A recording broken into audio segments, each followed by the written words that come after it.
Hi, in this video, we're going to review SSR Maxson. We'll talk about his skills, perks, stats, attachments, and lastly, his pros and cons. Let us start with the ability. His skill is one of the best there is for boss fights, even if there is a cap that can easily be reached. Here's a sample computation where I compared it to Desde and Preston. I have all of these three dwellers at level 57. Assumptions are: number one, this is a direct computation based on their skill description. Defense and resistance is not factored in. Number two, they are all level 57 and they are all using energy weapons. Last assumption made is that the burn damage will hit cap and that the enemy is alone with a high HP where Maxson will hit the cap for his skill. Having that said, Desdemona will deal 27,512 damage, where I already factored in the additional 100% damage if the enemy is alone, which is almost always the case when you are fighting boss monsters. Preston will only deal 29,907 damage. Of course, we are only talking about damage and not the debuff from Preston. I will talk more about it when I do an SSR review for him. And now for Maxson, the initial hit is only 5,961 damage, but the burn damage is 45,308 and the overall damage is 51,269, which is almost double as that of Desdemona. Now let's look at his perks. In my opinion, all of his three perks are useful. Accuracy, which increases the his hit attribute. Then this one, paralysis ammo, that also deals burn damage with cup.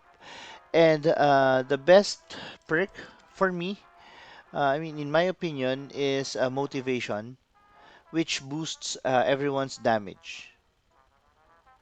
I prioritize leveling up his motivation perk as this benefits everyone in the group. As for his traits, he's human with energy attack and of course long range. And then let's talk about the bond. For his bond, it's a Brotherhood of Steel, and I think this is good because of two reasons. So number one is that there are many synth enemies and bosses in this game, and then number two, you can easily take advantage of the BOS bond because of the other Brotherhood of Steel, such as Sarah and Dance,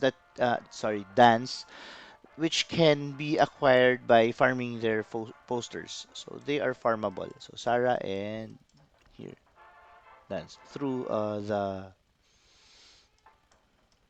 yeah here through your guild. We're now going to talk about the attachments. I am currently using POG for him right now because I have three orange attachments for it, as you can see. But here's the list of my attachment preference for him. The first one is, and my least preferred attachment to use for Maxon is POG, the one that I'm using right now, simply because it's easy to get the orange attachments for it. Second one on my list is Vampiric Might. Same as POG, where it is easy to get orange attachments, plus this one has plus 7% bonus damage, which is more useful for Maxon compared to the plus 7 critical damage for POG. The third one on my list is Jester, especially if you have Sarah or any other team members that deals out the debuffs listed in the Jester set effect. And then lastly, this is for me the best attachment for Maxon, but I don't use it because I don't have the orange attachments yet, is the Antagonizer's Wrath. You might argue that it won't work on bosses, and I agree because of the cap that can easily be reached. Maybe just to let you guys know, the first mini boss in the current Quincy's past event the first mini boss in base 5, the mini boss in floor 1, even in that mini boss, you can already reach the cap for his burning skill and perk. However, for PvE and PvP, where his burn damage won't most likely not hit the cap, the additional 50% damage is still significant though. This can help him get better with PvP and PvE. So here is a sample computation. Assuming that the enemy's HP is 100k, his total burn damage will be 15k if you are not using Antagonizer's Wrath. So this is around 15%. But if you are using Antagonizer's Wrath, his burn damage will reach 21,925, which is almost 22%. Antagonizer's Wrath is applicable to both his skill and perk. And just to let you know, his skill hits all enemies. So this additional 22% is going to be applicable to all the enemies that will be affected by the burn damage. So I think this is a significant improvement to his damage to non-bosses. So that's for PvP and PvE. Now, let's move over to the pros and cons. For the pros, obviously the top of the list will be because he is very good with boss fights. Another advantage for me is that he is good for PvE in general. I will show you some of the combat data results later near the end of the video for your reference. One more advantage is his perks, especially the motivation that helps the whole team. Another one on my list is his burn damage, where your other team members can take advantage of if they are wearing the Jester set. Now let's talk about the cons or the disadvantages. First on my list is that he isn't that good with PvP. There are other attack type SSR dwellers that you can go for with PvP instead of Maxson. You'll even notice that he's not being prioritized when it comes to banning in the Zenith arena. Another thing that I always touch on is the availability of the dwellers or the SSR's posters.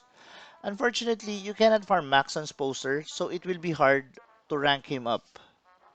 Before we end the video, let me share with you screenshots of my combat data from different types of battles. Take note that all my attackers have the same level with almost the same combat power at 23,500. Let me show you the PvEs where I only have Des and Maxson. For Crisis Challenge, Maxson dealt 50% of the damage. Then here's when I completed the daily quest for Medium Incident, specifically the military checkpoint. Maxson again dealt the highest damage at 35.4. Then there's the combat data for base 5, floor 5 of Quincy's Past. Maxson has the highest damage at 41.9%. And then lastly, there's the combat data for the large incident. This is the last large incident, which is South Boston Robot Factory, with him getting 39.7%. He had the highest damage in all of the 4 combat data that I am showing now, when being compared to Des, who is someone that is also good with PvE. So I can safely say that he is also good in PvE. Now for the guild boss. The first one might be tricky because Des died first, followed by Maxson, then Preston, but the numbers between Maxson and Preston are pretty close.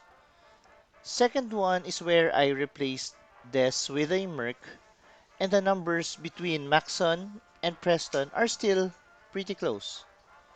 And then the third one, on the lower right, seems to be the accurate representation since I left the match after Desdemona died.